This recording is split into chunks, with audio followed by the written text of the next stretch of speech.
Please kiss me. My beta is watching, she begged a stranger, unaware he was the Alpha King. The festival lights danced over the cobblestone streets of Urindor, casting long, golden reflections on the river that ran through the city. Lyria walked hurriedly, clutching the delicate folds of her cloak, trying to keep herself unnoticed. Her heart thumped like a wild drum. Tonight was meant to be a night of celebration, yet every shadow seemed to whisper danger. The lichen packs that roamed the northern forests were not usually part of her life, but her mother's debts had tangled her fate with theirs. The beta of a nearby pack, a cruel and jealous man, had been watching her all evening, his eyes sharp and possessive. Every time Lyria turned a corner, she felt his gaze press against her back like ice. She quickened her pace, seeking the sanctuary of the lanternlit square. Music and laughter spilled from the stalls, but it all felt distant, unreal, as if she were separated from joy by a wall of fear. Then, suddenly, the beta appeared from the shadows. His grin was sharp, his steps deliberate, and in that moment, Lyria knew she could not run fast enough. Going somewhere, little dove. His voice was silk over steel, smooth but threatening. I'm just enjoying the festival, Lyria stammered, her eyes darting around for help. The beta laughed dark and low. You should know your place. Tonight you are mine to command. Panic clawed at Lyria's chest. She tried to move past him, but he stepped forward, blocking her path. Every instinct screamed for her to escape, yet no one in the square dared to challenge him. Then, from the edges of the square, a figure emerged, a man unlike any she had ever seen. Tall, broad-shouldered, and exuding a quiet authority, he moved with the confidence of someone born to command. His eyes, dark and piercing, scanned the square, finally landing on her. Lyria didn't know who he was, but a strange hope surged inside her. Please help me, she whispered, her voice trembling. The stranger's gaze hardened. Without a word, he strode forward. The beta's grin faltered. And who are you to interfere? He spat, his hands twitching as if ready to strike. The stranger stopped a few paces away from the beta. Lyria felt the air shift around him, as though the night itself bent in his presence. Step back, he commanded, his voice calm but carrying a power that brooked no argument. The beta scoffed, but something in the stranger's gaze made him hesitate. It was not just authority, it was a presence that demanded respect, even from those who feared no one. Lyria's heart raced. Could this man, this stranger, truly protect her? Her mind spun, and before she could think rationally, she did the only thing that felt right. Please kiss me, she whispered, desperation threading through her words. Do it to make him stop. The stranger froze, as if caught in a moment suspended between reality and fate. Then slowly he leaned down and pressed his lips to hers, not roughly but with an intensity that startled her. The world seemed to blur around them. The music of the festival, the laughter, even the river's gentle current, all faded into silence. The beta staggered back, blinking as if he had been struck by lightning. What is this? He demanded, fury and disbelief warring in his eyes. The stranger's lips left hers and he straightened, his dark gaze settling on the beta. Leave her, he said simply. The beta hesitated, then, with a final glare, vanished into the night. Lyria sank to her knees, trembling, her hands clutching her chest. Her mind was a storm of confusion. Who was this man? And why did her heart feel as if it had skipped a lifetime in that single kiss? The stranger extended a hand to her. Lyria hesitated, then took it. His grip was firm, grounding, and yet there was something almost ethereal in his presence. You are safe, he said softly, yet there was a weight beneath his words, as if he carried burdens the world could not imagine. I thank you, Lyria whispered. I don't even know your name. He only shook his head, eyes dark and unreadable. Some things are better left unknown for now. Despite his warning, a flicker of curiosity sparked in Lyria. Something about him was different. Not just his power, but the way he moved, the quiet strength in his voice, the sense that he was more than any mortal man she had ever encountered. They walked together through the festival square, neither speaking, each step a shared heartbeat. Lanterns swayed in the evening breeze, casting their soft glow over cobblestones, over hidden faces in the shadows, and over the stranger whose presence seemed to command the night itself. As they reached the edge of the square, the stranger stopped. He looked down at Lyria, and for the first time a shadow of vulnerability crossed his features. "You should not have asked that," he said quietly.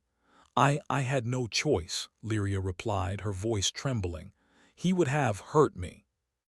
The stranger's gaze softened for just a moment, and then his expression returned to something unreadable. "The world you walk in is dangerous. You do not belong in its shadows, yet you walk among them anyway." Lyria swallowed hard, feeling a mixture of fear and awe. I do what I must, and I felt like you were different. Different." His brow lifted slightly, almost in amusement, though his eyes remained intense. "Perhaps, but you are unprepared for what you have stumbled into." Before she could respond, the wind carried a whisper of movement. Lyria turned, but the crowd around them was normal, bustling with celebration. Yet the stranger tensed, his senses alert, as though he could perceive threats invisible to the ordinary eye. "Who are you?" she asked again, her voice barely above a whisper. He looked down at her, and for a heartbeat, the weight of eternity seemed to rest in his gaze. "I am the one you never expected," he said softly, his voice a mixture of warning and longing. "Do you mean?" Lyria's question faltered. He shook his head slowly, stepping back. "It is not yet the time for truth. Only this, beware those who watch from shadows, and beware even more what stirs in your own heart." The words, cryptic and heavy, pressed against Lyria's mind. She wanted to demand answers, to plead for clarity, but something in the stranger's demeanor told her that any insistence would be met with silence. "You saved me," she said finally, her voice trembling. I don't know how to repay you." He gave a faint, almost imperceptible smile. "Some debts are repaid in ways you will discover later." They walked toward the edge of the festival, and then, as if drawn by some unseen force, the stranger stopped and placed a hand lightly on her shoulder. Lyria's breath caught at the simple contact, the warmth, the strength, the quiet certainty that he was both protector and predator all at once. "I cannot stay," he murmured, almost to himself. "But you will see me again, perhaps sooner than you think." Before she could protest, he turned and vanished into the crowd, leaving Lyria standing alone under the glow of lanterns, her heart still racing, her mind spinning with questions. The night air pressed against her face, carrying the scent of river and forest and something else, something wild and unnameable. Lyria's beta, she realized with a sudden jolt, had not been the only one watching. The stranger he had been. And perhaps, she thought with a mixture of fear and wonder, he would always be. Her pulse slowed, but the echo of his kiss lingered, a memory that burned with the strange warmth of danger and desire intertwined. She had pleaded for protection, and in return she had received more than safety. She had glimpsed something extraordinary. And yet, as she walked home beneath the moonlight, a cold realization settled in her chest. The stranger was not merely a protector. He was a force beyond comprehension, a shadow that carried the weight of kingdoms, curses, and power that even the bravest dared not confront. Lyria shivered, both in fear and anticipation. The night had only just begun, and she felt certain that the stranger, this mysterious, commanding man, would cross her path again. Whether it would bring salvation or peril, she could not say. All she knew was that something had changed. The festival lights, the music, the laughter, they all felt distant now. Her heart, her very soul, had been touched by a force she could not yet name. And somewhere in the shadows, the beta waited, unaware that the stranger who had stolen a single kiss had already marked her fate forever. The wind whispered through the trees, carrying a single haunting thought. The alpha watches, even when unseen, and nothing that touches his heart escapes him unclaimed. Lyria shivered. Her life, she realized, was no longer entirely her own. And the stranger, the one who had kissed her under the moonlight, would not let it be. Lyria did not know whether this was a blessing or a curse, but she knew one thing for certain. Her life had changed forever. The morning sun filtered through the tall, arched windows of Kale's castle, casting long, silver shadows on the polished stone floors. Lyria sat in the great hall, her hands folded tightly in her lap. Her mind raced with the events of the previous night, the kiss, the strange strength of the stranger, and the chilling words he had spoken. And now, here she was, summoned to the heart of the castle. She did not know why, only that she had no choice. The servants had been polite but firm, their expressions carrying a hint of warning. Lyria could feel the eyes of the castle upon her, as if the very stones watched and waited. The beta had been absent that morning. Perhaps he had feared the stranger, or perhaps he had sensed something stronger at play. Either way, Lyria's curiosity and fear tugged her toward the unknown. At the head of the hall, a figure emerged from the shadows. Tall, commanding, the very air bending around him like it recognized his authority. Kale, the stranger from the festival, and now, standing in the sunlight, he was even more formidable. "Lyria," he said, his voice calm yet heavy, like the weight of distant storms. "You are awake," she bowed slightly, unsure of what to say. "Yes, my lord, you summoned me." He studied her for a moment, his eyes dark pools that seemed to see through the layers of her fear and pride alike. "Yes, you have been marked by circumstances you do not yet understand.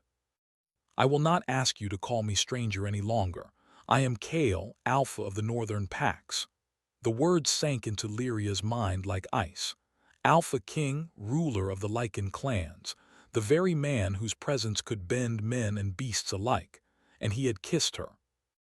Her heart raced again, the memory of that single, impossible moment burning with clarity. You are the stranger from last night," she whispered. Kale's expression was unreadable, his lips tight, his posture rigid. "I am. And now you know why your fate cannot remain unchanged. You have entered a world far beyond the safety of festivals and noble families." Lyria swallowed hard. She wanted to run, but her feet remained rooted. "Why me?" she asked softly. "Why would the Alpha of the Northern Packs care for me?" Kale's gaze softened for a heartbeat, but then hardened again. "I do not care in the way you think, yet your life, your courage, it has caught my attention. And in this world, attention from me can be both protection and danger." Her pulse quickened. She felt a shiver of fear and excitement intertwining. "Protection and danger. Yes," he said simply. "You are not safe, Lyria. Your family has enemies among my people, and your presence in the festival last night has set events into motion you cannot yet see." The words made her stomach tighten. She had always known her mother's debts were dangerous, but she had never imagined the depth of the darkness she was stepping into. Kale gestured for her to follow. "Come, you will remain in the castle until I determine the next course. You may find it uncomfortable, but it is necessary." Lyria obeyed, stepping carefully beside him. As they walked through the long corridors, the castle seemed alive, shadows twisting in corners, the distant sound of wolves echoing faintly from hidden chambers. "Why did you kiss me?" she asked suddenly, her voice barely above a whisper. Kale did not answer immediately. His gaze was distant, thoughtful. "It was necessary. It was the only way to stop what would have been your immediate danger." But he hesitated, a rare pause that seemed almost human. It was also not entirely without effect. Lyria's heart skipped. "Effect?" He glanced at her, his eyes flickering with an emotion that was almost warmth. "You will feel it soon enough.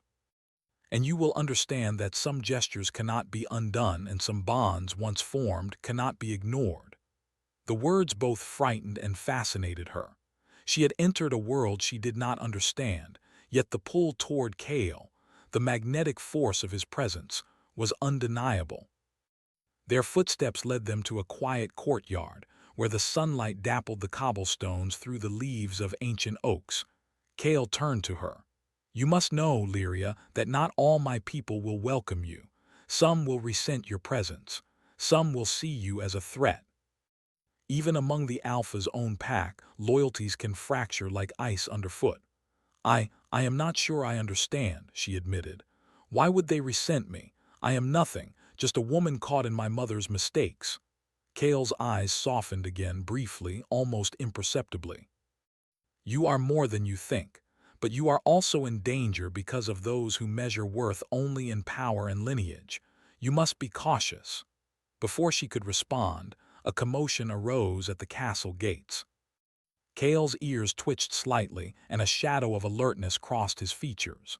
Lyria felt the familiar thrill of fear mixed with anticipation. A group of men, unfamiliar and hostile, were approaching the courtyard.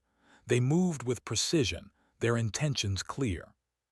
Kale's stance shifted, and the air seemed to hum with the unspoken power of the Alpha. "Stay behind me," he instructed quietly. Lyria obeyed, her heart pounding as she watched him step forward. The men stopped a few paces away, their expressions wary. Kale's presence alone was enough to slow their advance. "You come with ill intent," he said, his voice low and commanding. "Leave or face consequences you cannot imagine." One of the men sneered. "And who are you to command us, Alpha? Do you not fear rebellion from your own?" Kale's gaze darkened. "I fear nothing, and you should fear me more than anything you know." The tension was palpable. Lyria could feel the energy around them, the sharp edge of danger mingled with the undeniable aura of Kale's power. The men hesitated, sensing that they were facing more than a mortal man. Finally, with a hiss of frustration, they retreated into the forest, leaving a lingering echo of malice. Kale turned to Lyria, his expression unreadable. "They will return. And next time they may not be so easily deterred." Lyria's voice trembled. Why would anyone want to hurt me?" Kale's eyes held hers, piercing and intense. "Because you are tied to forces beyond your understanding, and because in this world weakness is punished." Her chest tightened. The reality of her situation pressed down on her like a weight she could barely lift. And yet beneath the fear there was a strange exhilaration, the sense that she had stepped into a world where every heartbeat mattered, where every glance, every action carried meaning. Kale seemed to sense her thoughts. "Do not mistake danger for hopelessness," he said softly.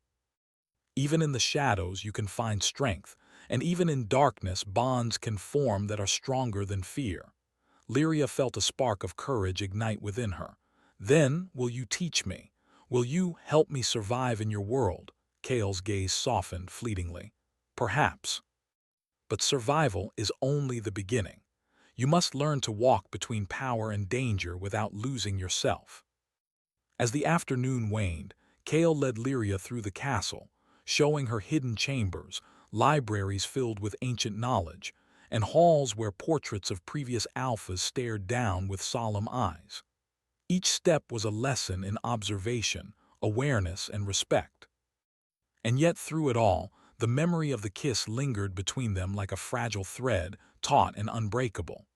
Lyria could not forget it, and Kale seemed equally affected, though he kept his distance, always poised, always controlled. They arrived at a secluded garden where the late afternoon sun painted the world in gold. Kale stopped, his posture relaxed yet commanding. "Tomorrow you will meet my council," he said. "They will judge you as all newcomers are judged. Some will see only a threat, others a curiosity. You must be ready." Lyria nodded, though unease knotted her stomach. "And if they reject me," Kale's eyes darkened, "then you will need more than courage. You will need trust in yourself and perhaps in me." The weight of his words pressed against her chest.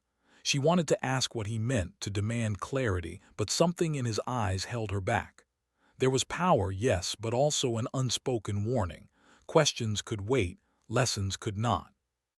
As dusk settled, the first stars appearing in the sky, a soft wind stirred the leaves. Lyria felt a presence behind her.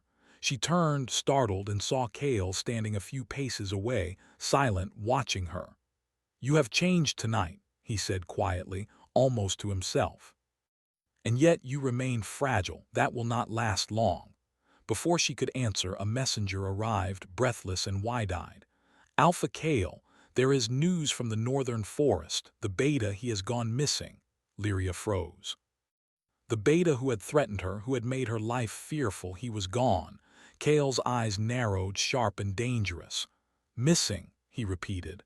"Or taken," the messenger shook his head. "We do not know, my lord, but the forest is restless and the pack uneasy." Lyria's heart raced. The shadow of the beta had always hung over her life, and now he was missing. Danger was rising faster than she could imagine, and Kale's calm authority seemed the only thing standing between her and disaster. Kale turned his gaze to Lyria, dark and unreadable. "You must be ready, Lyria.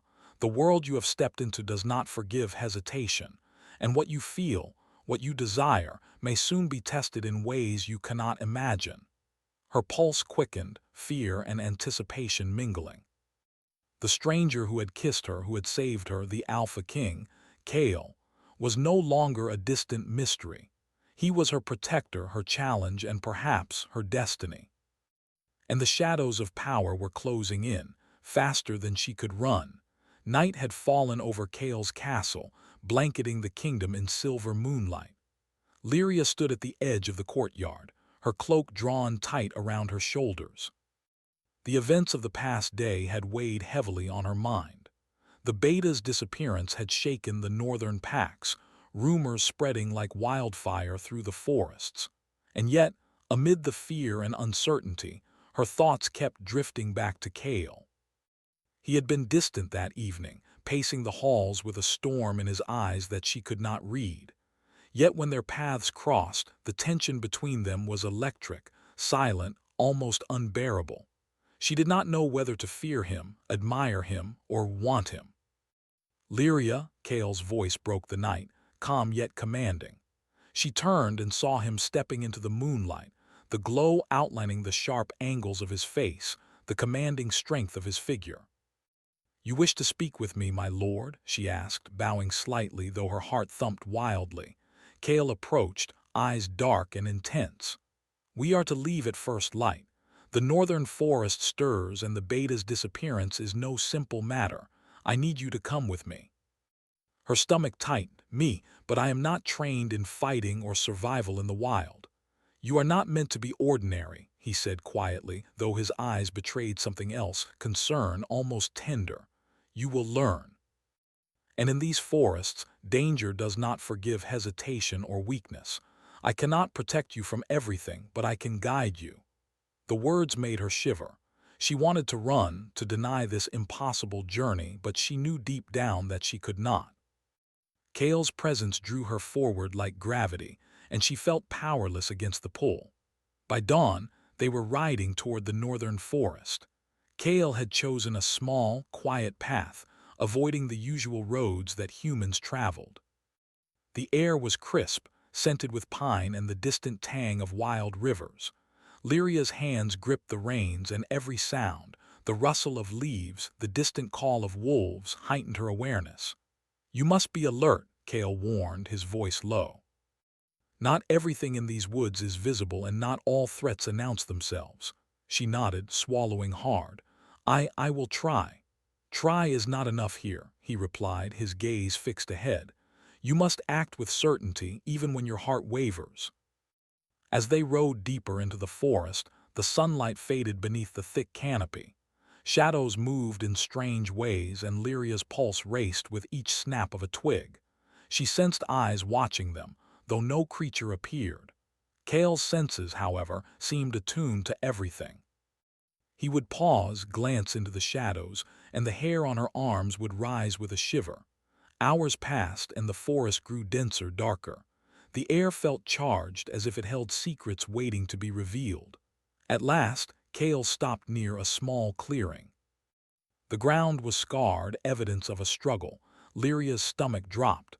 "This is where the beta was last seen," Kale said grimly. "The trail splits here. One path leads to safety, the other to danger. You must trust my judgment." She followed silently, feeling the weight of the forest pressing down on her. Every sound, every rustle made her heart race. She could see the tension in Kale's shoulders, the sharpness of his focus. Despite his control, there was a flicker of something she had not seen before, a vulnerability, perhaps worry. Suddenly, a figure stepped from behind a tree. Lyria's eyes widened. It was the beta, but he did not move as she expected. His stance was defensive, fearful, yet desperate. "Lyria, run!" he shouted, voice strained. He is not who you think he is." Kale's eyes narrowed. "Explain," he commanded, stepping forward. The beta hesitated, then spoke quickly. "Your alpha, he carries power beyond any human measure. He is dangerous. You cannot trust him completely." Lyria froze, torn. She wanted to trust Kale, yet the words struck her like a blow. Her heart felt caught between two worlds, the familiarity of someone who had threatened her life and the magnetic force of the Alpha King. Kale's gaze was sharp, dangerous, yet his voice was calm. Danger is not the same as evil. The forest tests those who enter it. Those who are brave enough may survive, those who hesitate do not. The beta stepped back, fear etched across his face. He will not forgive weakness, and your heart, your feelings may become a chain, not a shield. Kale's eyes darkened, and for the first time his voice carried a sharp edge. "Enough! Step aside. This is not a place for fear-mongering or petty jealousy. The woods are unforgiving. Only courage and clarity will see you through." The beta's gaze flicked to Lyria. I warned you," he said, then disappeared silently into the shadows. Lyria's pulse pounded. She turned to Kale, her hands trembling. Why is he so afraid of you?" Kale exhaled slowly, his expression unreadable. "Because he senses power he cannot measure. And because he fears what desire can do to the heart. Love, trust, those are as dangerous as any blade in these woods." The words struck her deeply. She had felt the pull of his presence since the festival, and now she realized that her feelings were more than fleeting attraction. Yet fear lingered, gnawing at the edges of her courage. Kale led her further into the forest. Night fell fully now, and the moonlight barely pierced the thick canopy. Strange sounds echoed in the distance, howls, whispers, the rustle of unseen movement. Lyria's nerves tightened with every step. Suddenly, Kale stopped, his hand shooting out to steady her. "Something approaches," he whispered. From the shadows, a group of wolves emerged. Their eyes glowed with a spectral light, unnatural and intense. Lyria's heart leapt, but Kale's stance was calm, commanding. "Do not fear," he said, voice steady. "They are testing us." "Wolves respect strength, not fear." Lyria swallowed, nodding. She felt Kale's presence near her, protective yet distant, like a shield she could lean on but not touch completely. The wolves circled them, sniffing the air. Kale's voice was low, melodic, almost hypnotic. "Leave if you cannot respect us. We are not prey tonight." The leader of the wolves, larger and darker than the others, hesitated. Then, with a sharp nod, the pack retreated into the darkness. Lyria exhaled, relief mingled with awe. Kale's control over the creatures was uncanny, a blend of respect, power, and something primal she could barely comprehend.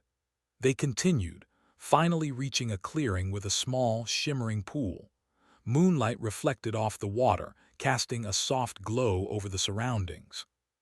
Kale's expression softened, though his eyes remained watchful. "You have done well to follow this far," he said quietly, "but the true test is yet to come." Lyria's stomach tightened. "Test? What do you mean?" Kale turned to her, gaze deep and steady. "The beta's disappearance is only the beginning. Forces in this forest, forces in our world have been stirred by your presence. You are no longer a bystander, Lyria. You are part of what comes next." Her heart raced. Part of what? Kale stepped closer and she felt the magnetic pull between them again. "You will see soon. But know this, survival is not enough. You must choose trust, courage, and heart or falter." Before she could speak, a sudden sound shattered the night, a cry sharp and desperate echoing through the trees. Lyria's blood ran cold. Kale's eyes darkened, and in an instant he was moving, fast and precise, leading her toward the sound. They reached a small glade and Lyria's eyes widened. The beta was there, bound by ropes, struggling against unseen hands. His face was pale, eyes wide with fear. Kale's voice was a growl, low and dangerous. "Release him." A figure stepped from the shadows, a dark-robed man, face hidden beneath a hood. The air shimmered around him with unnatural power. "The Alpha King cannot protect all," the man hissed. "Some must fall to awaken the rest." Lyria's heart pounded. Kale's hand shot out, gripping her arm. "Step back," he said, his voice sharp with warning. "Now," the man laughed, a sound that sent shivers through the trees. "You cannot stop what has begun. Even your heart, Alpha, cannot protect her from her fate." Kale's eyes narrowed. "Then let us see whose will is stronger." The wind howled through the glade, the moon casting silver light on the tense scene. Lyria's pulse raced, fear and longing tangled within her. She had stepped into a world she did not understand, yet she could not deny the bond that had formed between her and Kale. A bond tested now by danger, magic, and the unknown. And as the first strike of power flared in the clearing, Lyria realized that nothing would ever be the same again. The forest held its breath. Shadows stretched and twisted under the silver gaze of the moon, and the dark-robed figure stood unwavering, eyes hidden beneath his hood. The wind whispered through the trees, carrying an eerie chorus of distant howls. Lyria's heart hammered in her chest, her pulse a frantic echo of Kale's controlled power beside her. Kale's hand rested lightly on her arm, steadying her, grounding her in the midst of danger. His presence was magnetic, overwhelming, yet protective. Every fiber of him radiated authority and strength, and yet she sensed a rare vulnerability beneath the surface. "You must stay behind me," Kale commanded, his voice low and calm but edged with steel. "Do not move unless I tell you." Lyria nodded, swallowing her fear. Her legs felt heavy, her mind racing. She had come this far, faced forests alive with unseen threats, strange magic and the beta's mysterious warnings. And now she understood fully. Nothing in her past could have prepared her for this moment. The dark-robed figure lifted his hands, and the air shimmered with unseen energy. Kale's eyes narrowed, and a low growl rumbled from his chest. The forest seemed to respond to him, the shadows recoiling, the wind stilling as if waiting for the inevitable clash. "You cannot stop what has begun," the figure hissed. "Even the Alpha's heart cannot protect her from destiny." Kale's gaze swept over Lyria. "Then let us see if destiny bends to will or breaks beneath it." Before Lyria could comprehend the sudden shift, Kale surged forward, moving faster than the eye could follow. The dark-robed figure sent a wave of magic toward him, but Kale shifted effortlessly, dodging the attack and closing the distance. His hand shot out, gripping the figure's arm with a strength that was both human and otherworldly. Lyria gasped. She had seen him in battle before, in training with his pack, but this was different. This was power tempered by precision, authority, and an undeniable connection to something beyond the ordinary. The figure struggled, but Kale's hold was unbreakable. "Your magic cannot harm her while I stand," Kale said, his voice deep, resonant. "Leave or be destroyed." The dark figure hissed, releasing a final surge of energy before disappearing into the shadows, leaving the forest eerily silent. Lyria's knees weakened, and Kale caught her, steadying her as her hands trembled. You saved me," she whispered, voice quivering. I thought I would lose you." Kale's expression softened, though his eyes remained intense. "You were never alone," he said. "But danger will not cease. The forest is only the beginning. The world is not kind to those who are marked by fate." Lyria's fingers brushed against his hand, lingering. The memory of the first kiss, the festival, and every moment since collided with the fear and exhilaration of the present. She felt drawn to him, a force stronger than reason, yet tempered by trust and awe. Kale's gaze followed her movement. "Your courage has been tested, Lyria, and yet your heart remains true. That is rare." I only did what I had to," she admitted. "To survive, to help, to protect. You have done more than survive, Kale said quietly. You have faced your fear. You have chosen to trust when doubt screamed at you. That is strength beyond what many achieve in a lifetime. They walked together to the edge of the clearing, where moonlight shimmered over a small stream. The gentle sound of water lapping against stones was a sharp contrast to the violence they had just faced. Lyria felt herself exhale, relief mingled with the lingering tension of fear. Kale stopped and turned to her, the moonlight casting silver highlights on his dark features. His eyes held a depth that made her chest ache, a mix of longing, caution, and something unspoken yet powerful. You have been tested, he said softly, and now you must decide. What you feel cannot remain hidden any longer. The bond between us, it cannot be ignored. Lyria's breath caught. She had been aware of the bond, the pull of his presence, the warmth that lingered even when he was near but untouchable. But to hear him speak it aloud, it made her heart race, her mind spin. I do not understand fully, she whispered. But I know I trust you. I know, I feel something I cannot explain. Kale stepped closer, his presence overwhelming, commanding, yet protective. You do not need to understand entirely. You only need to act on what your heart knows. The space between them felt charged, the moonlight wrapping them in a silver cocoon. Lyria's hand found his, hesitant at first, then firm, as if the forest itself urged her forward. Kale's fingers closed over hers, and a shiver of energy passed between them, power, connection, and the strange, inexplicable magic that seemed to tie them together. Then, she began, voice trembling but certain, I will stand with you.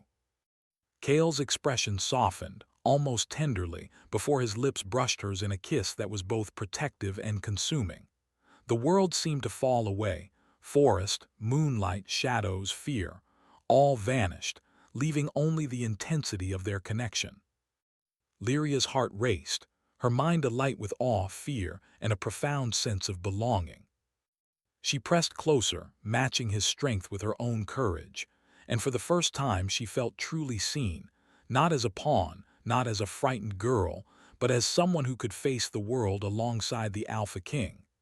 They broke apart slightly, breath mingling in the cool night air. Kale rested his forehead against hers. Your heart, your courage, it has not gone unnoticed, and neither has your trust. I never thought I could feel this safe, and yet, Lyria's voice faltered and she pressed her hand against his chest. And yet I do. Kale's eyes darkened, intensity returning, but now softened by a rare, intimate warmth. There is more to come, Lyria. The beta's disappearance, the rival packs, and the magic that stirred in the forest, these are only the first trials. But tonight, we have faced the first together. The night held a quiet promise. For the first time since the festival, Lyria felt that she could breathe fully, that she could face what was coming, not alone, but with Kale by her side. The sound of footsteps broke the silence. Kale's posture stiffened instantly, but he relaxed when he saw the approaching figure, the beta, safe but visibly shaken. He bowed slightly to Kale and then to Lyria. You survived, the beta said, voice barely above a whisper. I feared the worst. Lyria smiled faintly. So did I, but we did not fall. Kale's gaze shifted between them, stern but composed. This does not mean the trials are over, he said, but it does mean that trust and courage can shape what comes next. They returned to the castle as dawn painted the sky in shades of gold and pink. Lyria walked beside Kale, the bond between them palpable, unspoken yet unbreakable. The beta trailed slightly behind, a silent witness to the new balance of power and trust. Inside the castle, the council awaited. Leaders from surrounding packs and distant lands had gathered, their expressions wary, their eyes sharp. Kale stepped forward, presenting Lyria not as a mere pawn or noblewoman, but as someone who had faced trials beyond measure. Lyria, he said, voice carrying authority, has proven herself, not through lineage or power, but through courage, heart, and wisdom. She stands with me not as subordinate, but as partner in the trials that face our kingdom. Whispers rippled through the council, some skeptical, some awed. Lyria's chest tightened with both pride and nerves. She had come so far, faced dangers she never imagined, and yet Kale's trust made her feel stronger than ever before. As the council dispersed, Kale led her to the highest tower, overlooking the castle grounds and the forest beyond. The moon lingered faintly in the sky, silver and serene, casting a soft glow over the world. "Tonight," Kale said quietly, brushing a strand of hair from her face, "we have faced the shadow together, and now we step into the light side by side." Lyria's hand found his, her fingers intertwining with his. I never imagined this. That I could feel safe and strong with someone like you." Kale's lips curved into a rare, gentle smile. "And I never imagined that someone could awaken what I thought long buried. You have changed me, Lyria, more than you know." The wind whispered through the tower, carrying with it the promise of new beginnings, unbroken bonds, and the lingering magic of courage and trust. They stood together, hand in hand, looking out over the kingdom that was no longer just Kale's to rule, but theirs to protect and shape. The trials were far from over, but together they had found something unshakable, a bond forged in danger, tempered by trust, and sealed by heart and courage. And as the first light of dawn broke over the horizon, Lyria understood fully that she was no longer a pawn of fate. She was a force of her own, standing beside the Alpha King, ready to face whatever shadows or challenges the world would bring.